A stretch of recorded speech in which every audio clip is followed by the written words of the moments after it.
Eto na mga idol, mamayang gabi na nga magsisimula ang opening ng 49 season ng PBA. Pero may mga iilan ang out nga sa opening night tulad din na Coach Tim Cone dahil aattend nga ito ng kasal na kanyang anak sa Amerika. Habang si James Yap naman ay posible itong hindi makakadalo sa opening night dahil namamaga ang kanyang kamay. 3 players naman mula sa Northport Batang Pier ang absent tulad ni na Gio Halalon, Paul Zamar at Fran Yu dahil sa ACL injury. Habang questionable pa si Dave Ildefonso dahil wala pang balita kung pumirma na ba ito ng kontrata sa koponan. Habang si Mark Nonoy naman na rookie ng Terra Firma ay expected na present sa opening season ng PBA. Dahil ayon sa source na bibitawan na umano ito ng kanyang mother team sa MPBL.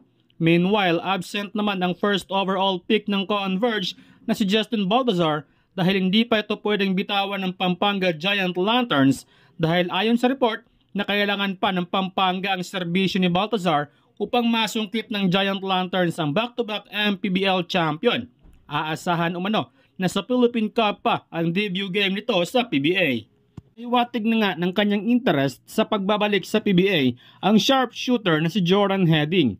Ayon nga mismo kay Coach Charles Chu na nagpahiwatig umano noon si Heading na babalik muli sa PBA.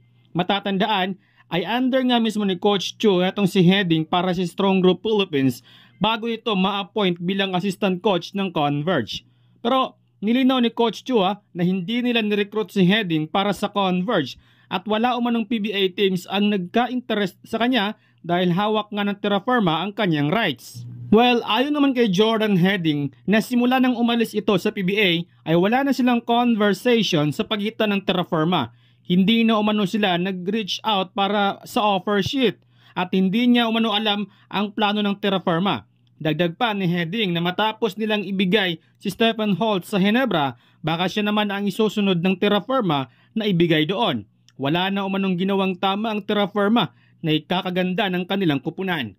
Inamin ni Heading na mahusay na coach etong si Coach Cardell. Yun nga lang ay doon siya napunta sa kupunan na walang planong manalo.